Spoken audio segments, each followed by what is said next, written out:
Ladies and gentlemen, Hello. Welcome to the back. greatest podcast in the world. The greatest podcast that nobody knows about. I'm trying to get more views. Welcome to the greatest podcast with only 100 views per episode. That should be our But new if slogan. if you make it to 1,000 views, the video changes and then does. it gets better. Like It's you have to once- just get there. And Once you hit the peak of that mountain, new stuff Exactly. begins to emerge. It's a whole new day, a brand new sunset, brand new sunrise, everything. It really is. From Everest, you can see such things. But anyway, we're on episode 14 of We are. Somewhere on the Spectrum. And we have a special guest today. We have do. an extremely talented artist, mother. They aren't here yet. Not yet, as you can see, Not because yet. you would see them below or to the side. Mackenzie Gray is joining us today, and she is a prolific letterpress artist. And she's an artist of all kinds, and she does this thing. Speaking of Somewhere on the Spectrum, Ash, I don't even think you've seen this. She does this thing on her Instagram where it's I don't know what to call it, but I call it a tap here. So essentially what she does is she takes a photograph. She has twins and another child, so she is busy. And so she does this thing where she takes a photograph of like her kitchen or a room that is just in complete disarray. And then if you click tap here, it's the exact same point of view, but the entire room is cleaned. And now, so it's I'm gonna follow her immediately. That was enough. That's all you need to say. It is breathtakingly beautiful for people with brains like ours. And I want to see that immediately. You will. But anyways, that's not why she's here.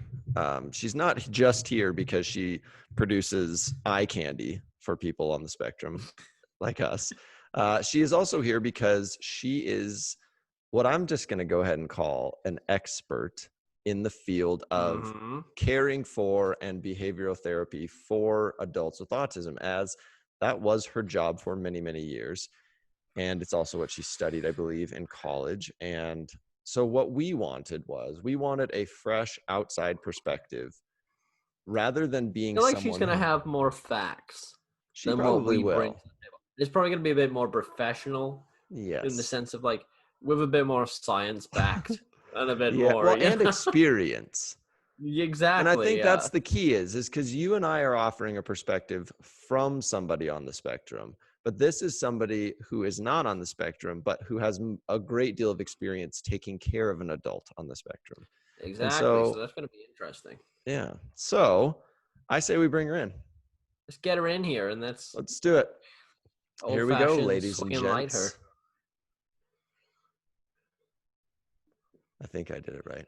That was almost anticlimactic. I know it was if it wouldn't have worked. Hello. Here we go.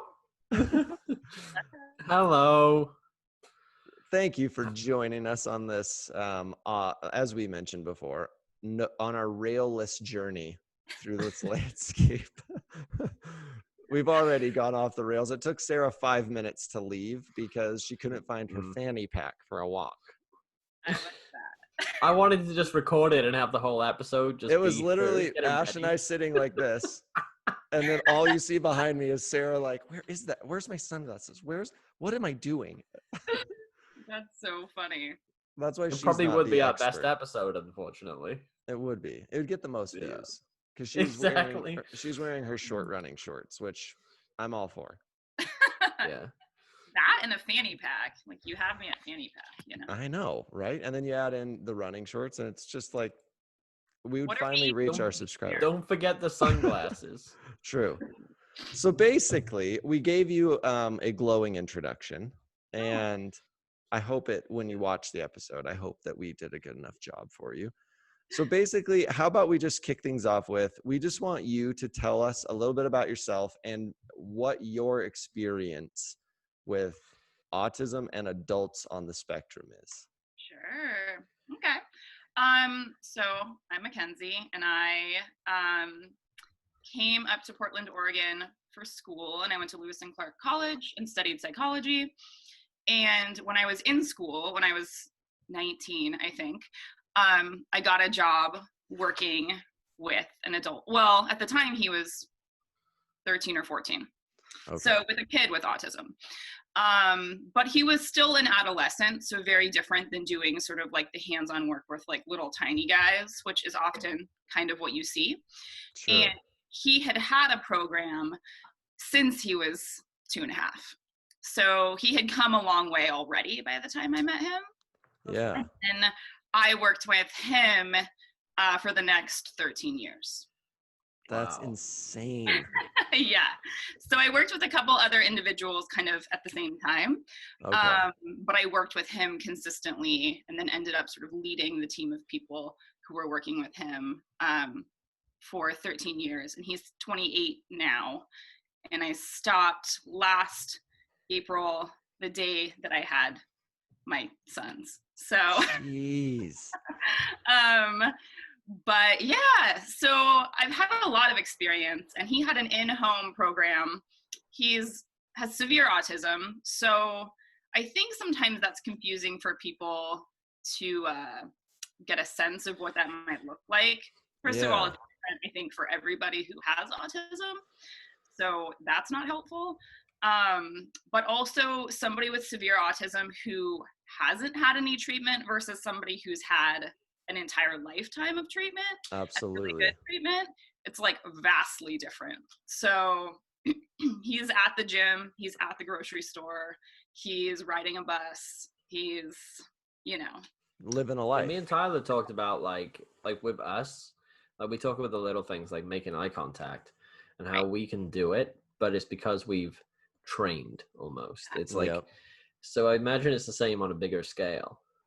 Yeah, totally. So what I did was called applied behavior analysis, which is basically behavioral training. And it's, not dissimilar in principle, I guess, from like animal training or dog training, in that you're basically just using reinforcement to sort of help somebody develop skills. Yeah. But it's like every skill in his entire life. So Gosh. how he learned to make eye contact. That's how he learned to stop sort of like engaging in self-stimulatory stuff. That's how he learned to, and it's also like a consistent maintenance of all of that. Sure. So it's kind of like he's building skills, but also one of the biggest parts of our work with him was just sort of reining in the self-stim stuff, because he was so creative about like just like ways to do it. Yeah. So like all of a sudden you'd realize he was like doing a weird thing under the table while he was working, or he was, he started like messing with the loops on his jeans and like tearing through them so that you couldn't put a belt on his pants anymore. So that was like a huge thing right before I left, was like, how do we get him to stop doing this? Because he's actually like, it's property damage, like his own property, but like belts.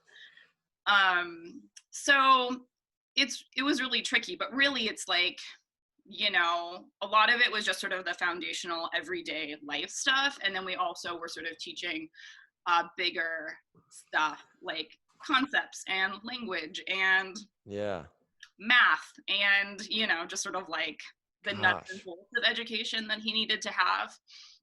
So I feel like working with somebody for that long, that can't be a super common thing. Like I wouldn't imagine that the same people work with the same clients for that many years. It's pretty unusual. Yeah. But it's also unbelievable, because I think what a gift for somebody like that to have that familiarity for that long, where it's not like you're being shuffled around back and forth, going to someone else and then someone else for this. And yeah, I think the consistency for him was huge. I'm sure. It was really hard for me to figure out kind of how to extricate myself, because I felt like I had become like a really consistent presence in his life, but I also kind of became weirdly like encyclopedic in terms of my knowledge of his life over the past 13 years. I'm so sure. Like we could all get together and have a conversation, and I could be like, well, 7 years ago we tried this thing and it like didn't go well. And oh my gosh. So I still familiarity is important for us. Yeah. So for them to switch between carers would be quite. It is really I feel hard for him, and we try to keep, when we were hiring people, we're sort of like a year minimum, just because the training alone, just in terms of like I always felt like the biggest part of the training was like getting to know him and getting to understand what he understands, what he doesn't understand, what he can do, what he can't do. I think, as you guys know, autism can be so tricky because it can present so differently than like the reality. I don't know. Oh, absolutely. No, Oh, yeah, I totally, in fact, 100%. we've spoken at length about that. And that's actually one of my next questions is, so it's actually kind of two. So currently in the United States, I think we're on the DSM-5, correct? I think so, yeah. Yeah. So I wanted to know what your thoughts are on the current ways, at least in the United States, because I know it's different in the UK, and Ash and I have spoke about that, but currently I'm in the here to United learn States, too. yes, you are. You're a student in this one. Exactly. What are your thoughts on the current guidelines for diagnosis, and what are your thoughts on the switch that the DSM did, where they got rid of Asperger's and they just made it this very broad ASD, where it's just a spectrum and everybody's on that? I wanted to know your thoughts because we spoke a little about it, Yeah. I think last week, but I think it would be helpful for other people to hear. Literally, I mean, like from the front lines, what do you think that's doing to real people who are on the spectrum? Yeah, so it's interesting. So like very in a very real way, I lived it, because when I started working with him, it was the DSM-4. Yeah. And so Asperger's did exist. And we always talked about, before the DSM-5, because you never really know what's going to happen before they release it. And we always talked about how what they needed to do was subtype autism. Like they just needed to create more subtypes than Asperger's. Like there had to be more. And it was the only way that we were going to be able to come up with treatments, come up with, it's too big of a pool. Yeah. It's like way too big of a pool to even like do research, because like what are you supposed to do research on? Yeah. You know? Well, it'd be like treating all cancers the same, exactly. and you can't do that. And it wouldn't be. Can you imagine if like they just lumped them all together and then they were trying to do research, or they were trying to like come up with like you couldn't do it, because you would be like, well, none of these people have anything in common. How could we possibly exactly begin to come up with any sort of solution? So of course they went in the opposite direction and lumped everybody together. I don't know why they did that. I'm still a little perplexed, because now what's happened, of course, is like there's this enormous umbrella of a spectrum, and it's almost lost all of its like meaning in a way, because no one even knows. Like if like when I would go home to family or whatever and say that I worked with someone with autism, like people just didn't even know what that meant. No. Like, and it was already 10 years ago, it wasn't clear. And I feel like in some ways it's less clear now. I totally agree. So that's the problem. And what also happens, which I think we talked about, is like because it's now autism spectrum disorder, and people who can lead pretty normal lives and people who are like in a corner rocking and banging their head against the wall are all like have the same thing, I guess. Yeah. It gets really tricky to like figure out, like, of course people who are just experiencing mostly like the creative benefits or whatever do not want treatment, because why on earth would they want treatment? Yeah, why would they want that to go away? From over here, it's weird because like obviously we don't have what you have. Yeah. But it seems to be like the understanding of autism is now growing. So if there was a time to put it into these subcategories, now would be the time. Exactly. Whilst the awareness is high. Right. But it seems to be like everyone's aware of it now, so we're just going to call it one thing. Exactly. I think that's backwards to what it should have been. Yeah. Well, because it's interesting. So now everybody's watching like Love on the Spectrum, which I think is interesting, because I think there are these, like, to me, that's kind of like right in the middle of the spectrum, where like those folks can like drive and hold jobs and do all this stuff, but like clearly are still struggling. Yeah. Pretty basic stuff. Yeah. And you can tell by watching, and like they certainly wouldn't need treatment in the way that the guy I worked with would need treatment, but they might need like some sort of support, because it's a lot for parents to sort of know how to navigate. Exactly. Helping a kid try to date, or helping a kid try to have friends. And then there are, of course, people that are much more severe, and you look at them and you look at their parents and what they've invested in a lifetime, and you're like, yeah, they would like to sort of know what went awry, because this is like a real disability for their kid. I think that's something that Sarah and I talked about last night too, is we actually have a friend, and Ash, that website you gave me the autism screener on the last episode. Oh yeah. They have other screeners on there as well.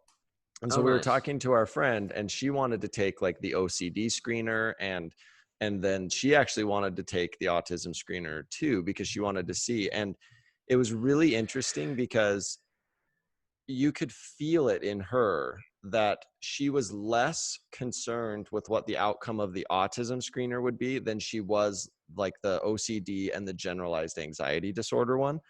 She was more afraid to be labeled as OCD than she was to be autistic. And I think you guys just hit the nail on the head. Right now, there is this cultural, I'm not going to say resurgence because there wasn't one, but there's like a cultural surge towards acceptance towards autism. Whereas other mental disabilities like OCD or generalized anxiety disorder or schizophrenia or any of these other ones, they seem like if you're one of those, you're crazy. But if you're autistic, you just have a disability. Yes. And I think, like you said, and that leads me to my next question, there does needs to be levels to this thing. And I think that would clean up treatment. It would clean up funding. It would research. So my question is, if you were given the reins of the DSM-6 and they said, fix autism, like, how are you going to do this? How would it look for you? Yeah, I've thought about it for sure. And, to me, cancer and its pervasiveness has always felt like a comparable, disease, I guess. And I mean, it's different, obviously, but just in terms of like the way that they use the stage 1, stage 2, stage 3, stage 4, it feels like everybody knows what that means. Yeah. Like if someone comes to you and they say I have stage 4 cancer, like you get it. You get that like it's very serious, that it might not be treatable. And I think it would be nice. I mean, just numeric, just numeric system of like severity, so that I could say the guy that I work with is, a stage 5. And people would be like, oh, damn, okay. And that would feel very different than like, I provide a support group for people who have, stage 2. And people would, that they would kind of have a sense of what that meant. Absolutely. Because it's really perplexing for people. And it really is, we as human beings so badly want to assign, I don't know how to describe it, but when we see certain skill levels, we want to presume this like generalized competency. Yes. And that's not how autism works. No. At all. And I think that's really dangerous too. In fact, Sarah and I last night, when we were discussing what we were going to talk about on this episode, it was actually really interesting because, I mean, this is what Sarah studied too. And she worked with children with autism. And I had to remind her last night too. I said, the reason why we need a change here, and there needs to be levels to this thing, I think even in Asperger's, there should be levels. I said, because I think it's first of all, it's the source of all misconception, is that everything is like, oh, people with autism sit in the corner and they bang their head against the wall. And then if you're not that, you're fine. And it's like, people see you as like, well, there's nothing wrong with you. I mean, and so I even see that in my own family. For years, my mom and dad would be like, well, you're fine. You get good grades and you do this. And like, and I even had to remind Sarah last night, I was like, I think even you forget sometimes that I struggle with things that you have no concept of how much it's hard for me. And like a lot of times, because there isn't a more accurate and appropriate way of assigning this, a lot of the times it'll be like, oh, well, why were you grumpy yesterday? Or like, well, you didn't want to hang out with me and the kids yesterday. Is it, you were just being a jerk, or you're being rude? You've and got like your shit together. And so for her, she forgets a lot. And last night I was like, even you forget all the time that like, I'm not being grumpy those days. Or like, if I don't want to go on a walk, that's not me being grumpy. Sometimes it's like, I'm literally doing all I can just to stay upright today. You know what I mean?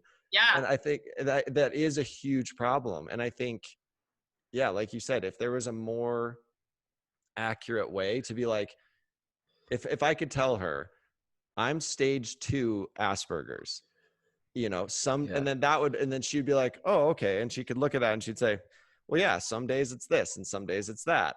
Right. Whereas, you know, if like somebody else came and they were like, hey, I'm stage 3 autism, then she could because she would handle those people with such different tenderness and grace. Right. And I think that actually leads me to this question, because Ash, this one was inspired by you. So in the UK, Ash has told me that like is it a bracelet, Ash? This thing?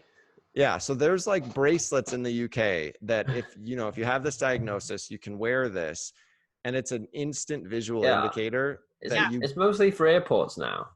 Because so when me and Sav flew to like New Zealand, for example, it's like they put you straight into like the priority, and it was like we got on before everyone else, and then like they through customs they take their time with you, and like wow, Europe be so much more humane than the US. So surprising.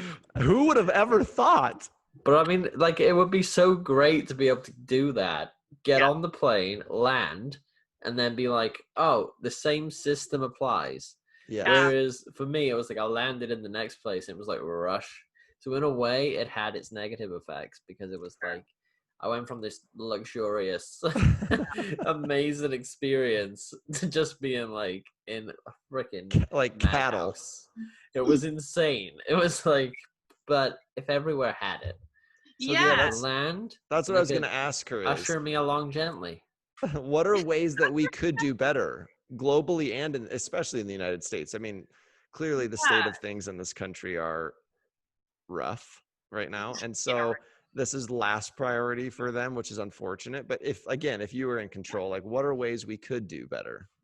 Yeah, I think that's a really interesting concept. I've noticed a couple of things. For one, we, like when the guy that I was working with would be out and about, we'd often, especially at the gym, because there's a lot of tricky stuff that comes up at the gym with proximity and eye contact and weird stuff. So we would always put him in a shirt that sort of identified him, you know, subtly, but like enough for people to notice that like something, you know. So what would an example of that be? I want a shirt like this. Be as simple as like an Autism Speaks shirt. Okay. But also sometimes it would just be like a kid a shirt that seemed a lot more juvenile than like somebody his age, just to sort of like give him when we first started going to the gym, like we didn't even have smartphones, so he was doing all of his stuff in this little book that we would give him, so he'd like go around and follow this visual schedule, so he looked pretty different then. Sure. And now of course he just has like an iPhone. Actually, he's just using it on his watch now, so he looks super typical. And it's really tricky because we've had to make up rules for like if someone's on a machine, you skip it, but people will come up to him and ask him questions. He's like, that's the scary thing, is like people can like misread eye contact or misread, you know, whatever. And so he's gotten himself into some tricky situations. Yeah. You want something so simple though, like this. Yeah. It makes such a big difference. I know. And what I have noticed in America, and this is sad but true, is that in the like 15 years that I've sort of been a part of this, there used to be a ton of accommodations if you would let people know that you had a kid with ASD. And now that they've expanded the spectrum, you know, so now so many more people are being diagnosed, they basically, like Disneyland used to have stuff, they've stripped it away. Jeez. The ski lift that he's like an avid skier, and so he would go and they would give his dad like a free pass because he was sort of, you know, needed to be there. They won't do that anymore. So what's happened is instead of more accommodation, there's less accommodation because they're looking at the numbers and thinking like, this isn't sustainable for us to like, accommodate all these people. When it was a smaller group of people, it felt doable. So it's almost like I think it's going backwards. It is. It totally is. Which is unfortunate. But as the numbers grow, businesses and organizations, when we were trying to get him into a gym, I didn't even know we lived in a country where like stuff could happen like this, but they were like gyms that were just like, nope. They Like, wouldn't even let him be a member. Oh my God, that is like, mind blowing. He'll make our other clientele feel uncomfortable. He'll like, I didn't know you could do that. That is insanity. I know, Ash, you're like that. I think this is another one of these, like, the ocean is dividing us in a whole lot of ways. Yeah. That would never, would that ever happen over there, Ash? I don't think so. Not that I know of. I don't think, like, because as you know, there's this stereotype that the British people are much more polite. Yeah. And I think that might actually play into our favor, because I don't see that being a thing. Also, historically, always had a very high rate of autism. And I just think they've like always kind of been ahead of the curve for that reason. Like, just sort of more awareness, more tolerance. I'm not really sure what's going on. I do think it would be great if there was some sort of signaling. I mean, it would have to be something that, universal. So and universal. But it would be super helpful. I always felt like what was so challenging about working with in sort of the autistic population is that, unlike working with somebody with Down syndrome or with some sort of chromosomal abnormality, there's no like physical presentation at all. So people and we had spent years and years and years helping him to like engage in normal situations normally. Yeah. So like, it was just heartbreaking because it felt like the more we did to help him look typical, the more, in some ways, the more of a disservice we were doing to him. Absolutely. Nobody knew. Well, and that's the unfortunate thing is proper treatment, essentially, it's tied to presenting as neurotypical. And I think that's the hard part is because it's not even about the way that it appears. Like, it is helpful for the person who is suffering from ASD. It is helpful to be able to figure out how to do things as a neurotypical person just to get through life and to not suffer as much. But unfortunately, in doing that, you appear even more neurotypical, which then screws everything up. I mean, I can't count how many times when I was growing up, like, people would want to get into fights with me because I would emotionally react in a way that was inappropriate to something. Like, someone would be mad at me and they would, like, I remember when I was in high school, nothing has changed. Exactly.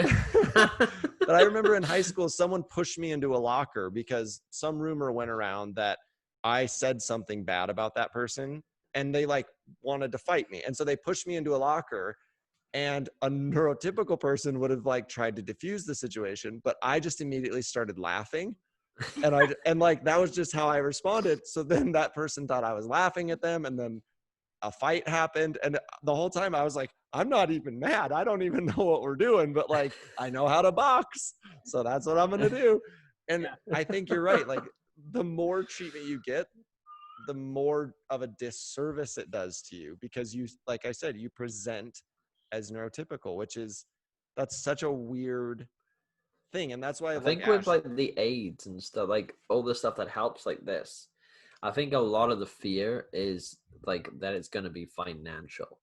Like, it's going to cost a lot of money, but when realistically, it doesn't cost that much money. No, it doesn't. In the scheme of things, what's so interesting is like, basically the program that the guy that I was working with is in, is he is severe enough that he would have met the criteria to be institutionalized back when institutions were a thing. They're not anymore. So and it's crazy expensive to institutionalize a person. Like, it's like thousands of dollars a day. So instead, they take like a pot of money and give it to the family, which is a good system. It's a lot of hoops to jump through. The family I work for, like, they busted their ass for like basically his lifetime to maintain coverage. They're constantly trying to like cut as much as they can. But the truth is, if they would just let the parents who are up for it do it and do it well, it would save them a gazillion dollars. Oh, totally. Saving them money. Yeah. So, and it's so worthwhile, just the money that goes into, I mean, we just haven't nailed it in this country at all. No. The classrooms that are set up for it are, you know, I think serve a very specific part of the spectrum decently, but aren't serving everybody. And then I think what you guys have kind of done from like just listening to the podcast is like what you're doing is kind of self-treating, which is like you're learning rules about what you're supposed to do, how to do it. Which me is and like, Tyler are very much similar like that. Yeah. We're very much like we don't want we don't want medication. We don't want Well, there isn't much available, honestly. There isn't. No, like, you can treat some of the symptoms. Yeah. You know. But like even if there was, I don't think we'd take it. No. And like so we're very much determined to be like, all right, but do it ourselves. Yeah. Which isn't always the best. No. Like that's just but it's definitely what we're trying to achieve. Well, especially yeah, I don't know. What other options are there for you guys? I feel like for the end of the spectrum where largely, you know, it's allowing you creativity and it's like allowing you to do what you do and you have partners and like, there isn't a whole ton of, I guess, other than connecting with other people, but even the odds of finding someone else on the spectrum that's just like you is nearly impossible. Oh, I know. Yeah.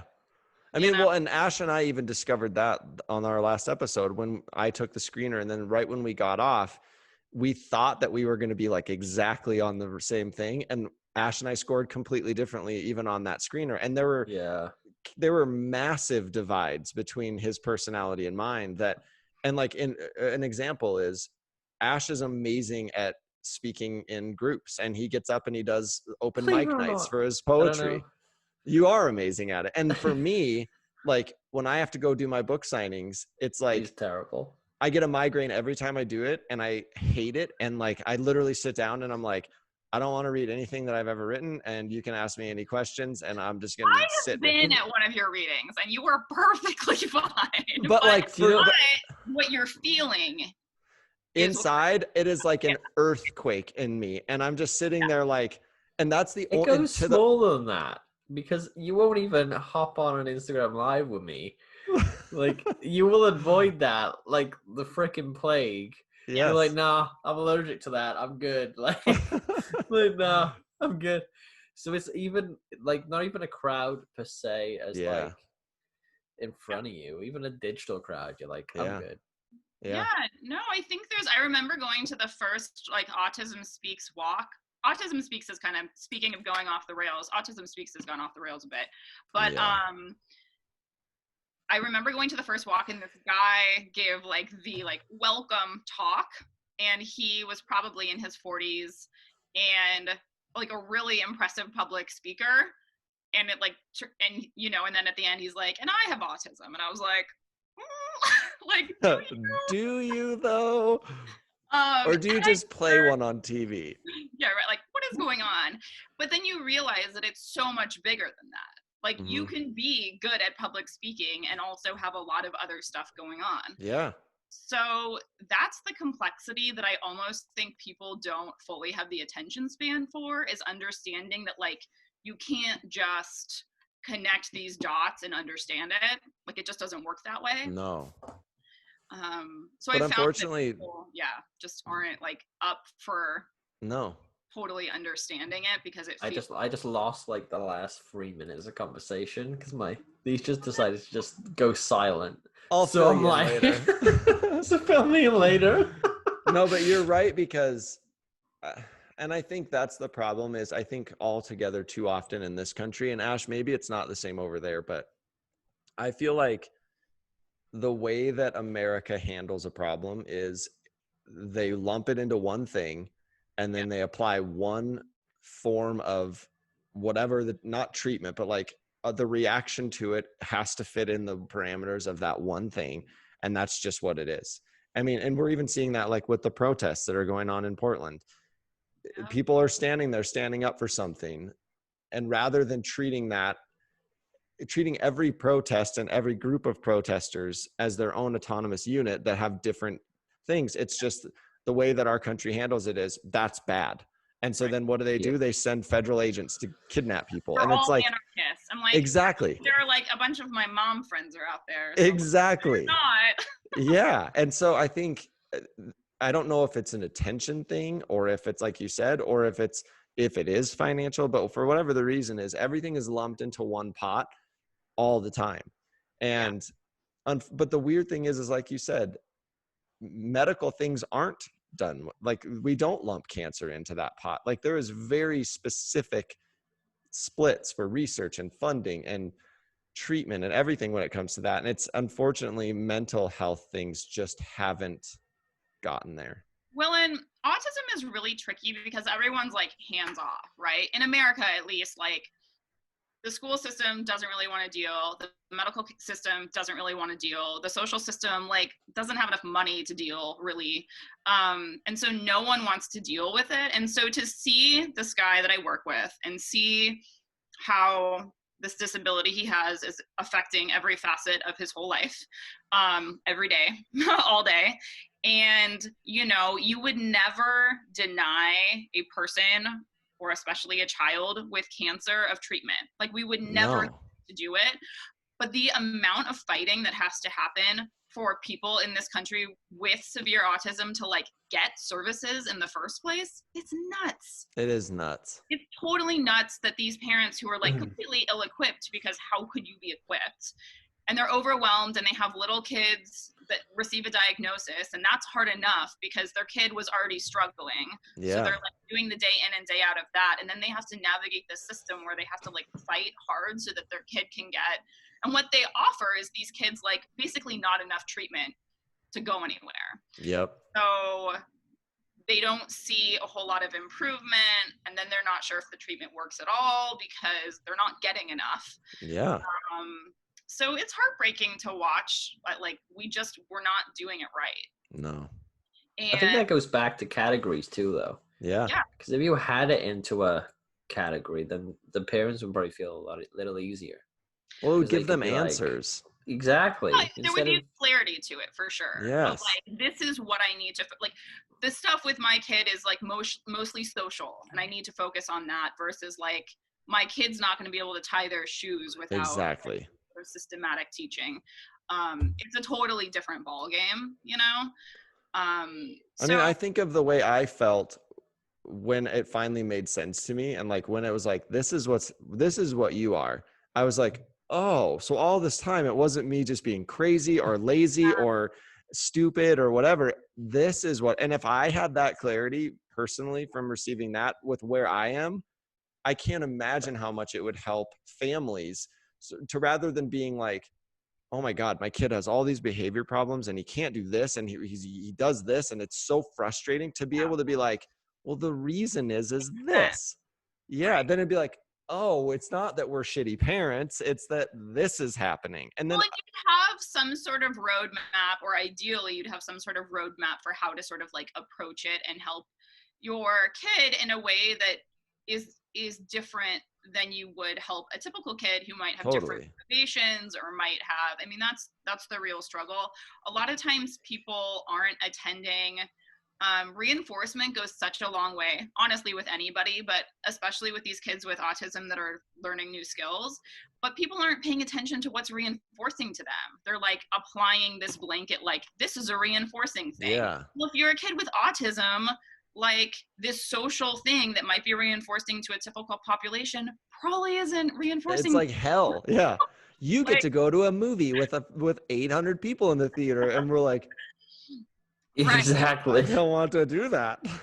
So there's like a tact, or like I was working with a little kid and he was in the school part of the time, and they kept approaching me and being like, his reinforcers aren't working.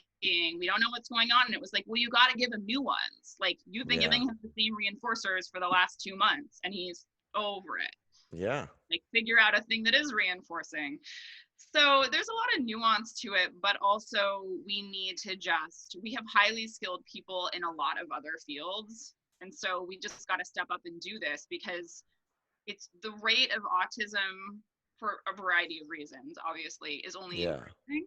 So if we think it was hard in the last 10 years, Like, we don't even know. Yeah. Buckle your seatbelts. Since we did this podcast, I've done a lot of Googling on autism. Yeah. And some of the stuff I find, if I put myself in the shoes of like a new parent or a person who's just been diagnosed, like it is scary. It is like scary. it almost like, because like the image that me and Tyler are trying to give out is that autism is rad. Like we love it. Yeah. But that isn't the same thing that you're going to get if you Google it. If you Google it, you're going to be like, oh my God, it is terrifying. Yeah, you're going to think you're going to end up in an institution that doesn't even exist anymore. And there's still people who think that it's a severe thing. Yeah. Like you said earlier, Yeah. where there is no such thing as a high functioning side of it. Right. And like, to me, they're just so vastly different. That's what's so hard for me to wrap my head around is like, Yeah. the guy that I worked with had what's called a regression, which happens to a third of people with severe autism, which what happened is he basically developed normally. And then in a 2-week period, he like lost eye contact, lost language. Like he's never recouped the language he had when he was 2.5, like the level of language that he had. And so like for a parent, and now I am a parent to 3 little kids, and like, that's horrific to imagine. That your kid is developing normally, that you have no concerns. And then they're like, and it was super sad. So I had my son, and then once I had my son and had spent all this time with her son, she had me go back and look at these childhood videos of him. It was like his first birthday, and like everything was fine, and he's like babbling and like making eye contact, and he was like kind of theatrical, like really playful. And then after this regression, he's just like walking around in circles, making noises, won't make eye contact. Like he just like evaporated as a person. Gosh. That's crazy. That is. So like you just don't ever get over that. And I think they had a glimpse of normal development in the beginning. It's like, what happened to our kid? Yeah. Where did it go, and how do we get it back, and what happened? And they've done a bunch of genetic studies because they're, I think, hoping for an answer. And they have like 4 or 5 instances of autism in their family, like in their broader family. Yeah.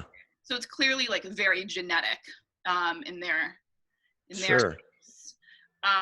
But there's a lot of people now who are on the more mild end of the spectrum that are getting really involved in like legislation and all this stuff.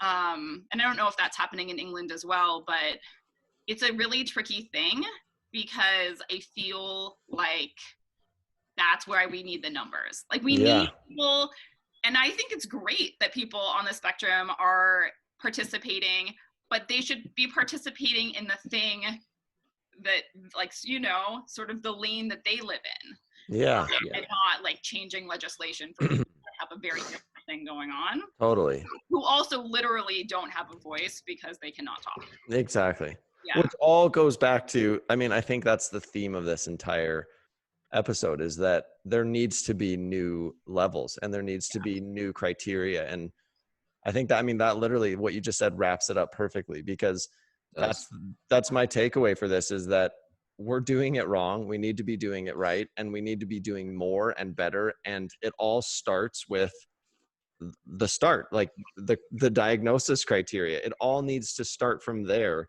Yeah. And then it needs to build from that up. It can't go backwards. Like we're sliding every time we do this, we're backsliding, and it's just hurting people for no reason. Well, I think it's hurting. Like it hurts on so many levels. I think the individuals don't have a clarity like about their own sort of place on the spectrum. I think families then don't have a clear understanding about their kids' place on the spectrum. And then I think like collectively as a world and a country, there's no clarity. No. And if there's no clarity, people tend to kind of just not be able to process. Exactly. And then they push it aside. Yeah. Well, it's like, well, I don't understand it. So like, I guess I'm just not going to.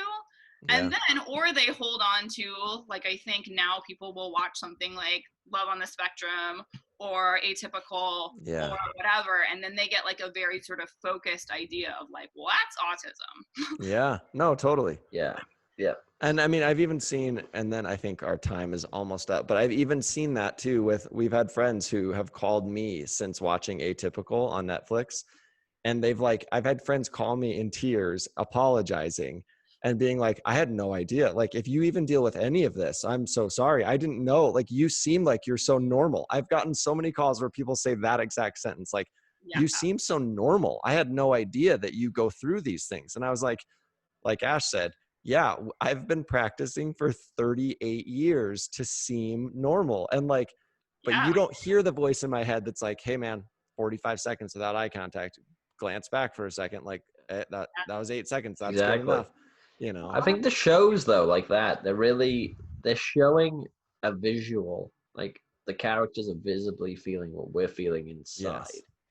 Yes. But I mean, like, and they're able to do that with editing and yeah.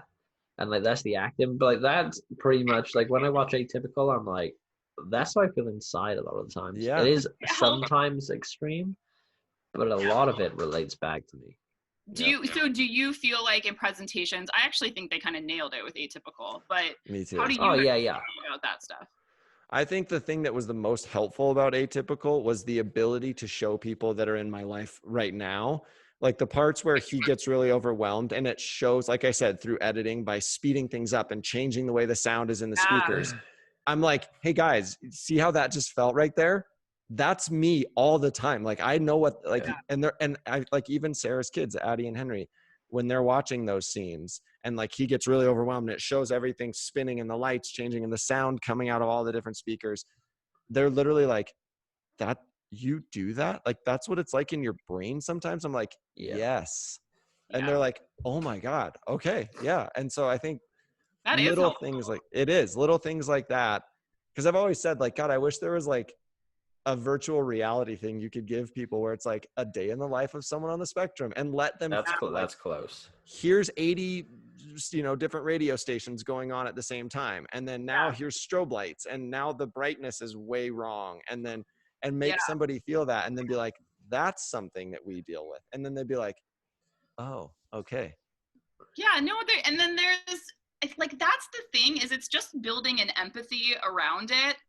And people don't know because it's so invisible that people just can't, begin to sort of understand how it feels. So I think you're right. There's no levels. Like that virtual reality thing would be so much more helpful too, because you could dial it in. You could be like, here's what life is like with a stage 3 autistic. And then you put that on and you're like, oh my God. Even Ash and I would even be like, I would probably say like the Atypical character would be like the stage up from us. Yeah. Because of the visibility on the outside. And I think like that simple thing, that simple difference would make a difference. Because you could literally just look at us and go, okay, they're still feeling what he feels. Right. They just don't show it as much. They've practiced. This makes sense to us. Right. But that's the big one for me. I think that like, I am struggling, but I'm not running around crying in circles. Right. Like, but I feel like I should. Yeah. Like in my head. Right. Absolutely. No, I mean, we all, have hard, weird days, and we would have those with the guy I was working with, and like, he would be like, so good. And he has what's called a low frequency, high intensity behavior, and then he'd just like lose it. Yeah. And you have to know that, like, and you just don't know. Does he have like an annoying headache? Did he just have like a shitty morning? You know what I mean? Like, you just don't know. Yeah. So,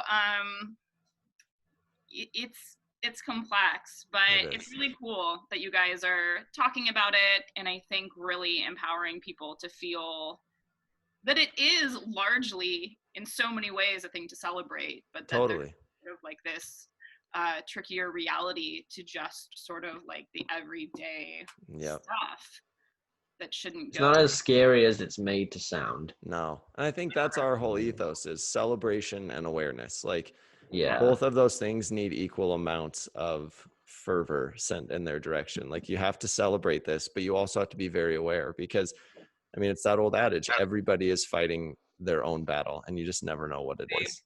No. Thank you.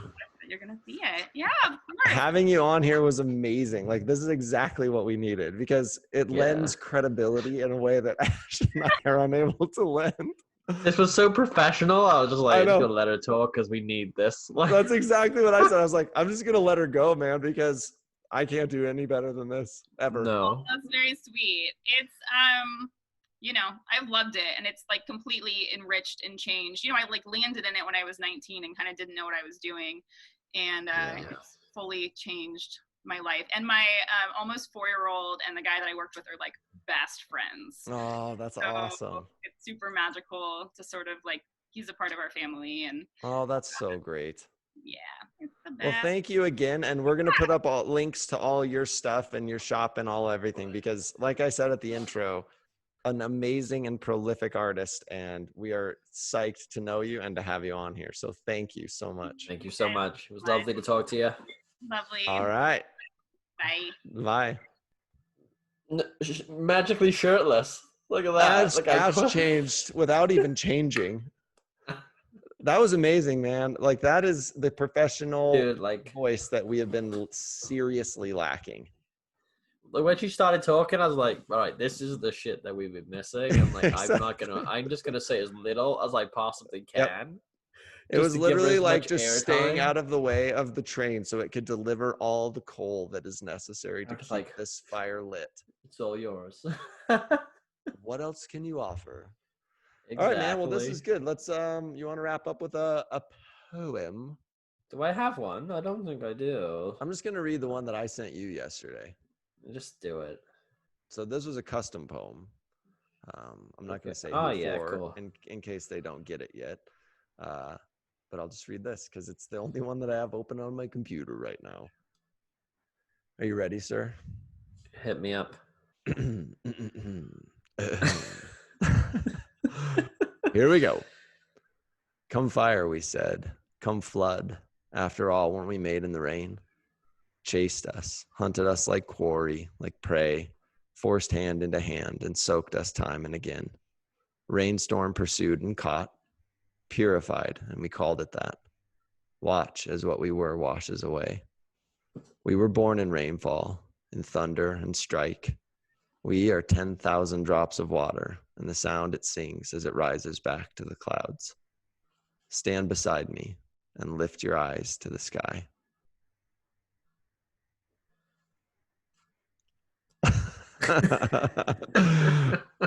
Oh, that one was that awkward silence. That one was so good. It burst my eye blood vessel. I can see that. Midpoint, you just went. I went like this. Oh! If you missed it, go back and watch that. Yep, watch the slow motion eruption of my eye blood. I decided I'm gonna do like a tenth of a poem because that's what I feel like doing. I like it, man, and I'll just imagine the other 90%. Because I haven't actually finished it yet, but I really like this. I really like this start, and then later on, like it gives people to tune in more. I'll read them in temps. Perfect. I love it. I'm still unsure on the concept of soulmates, but I can say with certainty that before you, the sun only opened one eye. The birds used their library voices, and the sky was some mucky blue from some offshore adventure. And that's where we're at so far. Ooh, I'm excited to tune in. Well, do you know what? I'm really excited to write it because, like, I don't know where that's going yet. Oh, yeah. Obviously. I did that the other day, and this is all I have written down for a poem that I started, and all it says is, this is literally where it starts, that the Soviet Union detonated a nuclear bomb to stop some fire from burning. And I don't know where that's going to go. I started this poem, right? And but then I realized that it might just have to be a short poem because I like it. It just literally says, there's an astronaut in my attic. He lost his passion on the way to the moon. Oh. And I think I was like, I was just going to extend that out. But like this part of me that's like, leave it. Done. Leave it. That is wrapped up in a cute little package. That's our joint tattoo happening. Yeah, baby. All right, man. Well, we did it. 14 in the books. I love how professional like the middle was. Like it started out ridiculous, professional, ridiculous. It's like bookended by balloon animals, and in the inside, it's an encyclopedia. But it was great. It was great. So, it was great. do the things, subscribe and watch it more because we need your help. We need more views. We need your help there. Please, will you subscribe to my channel? All right, guys. We love you. We love you. We'll see you later.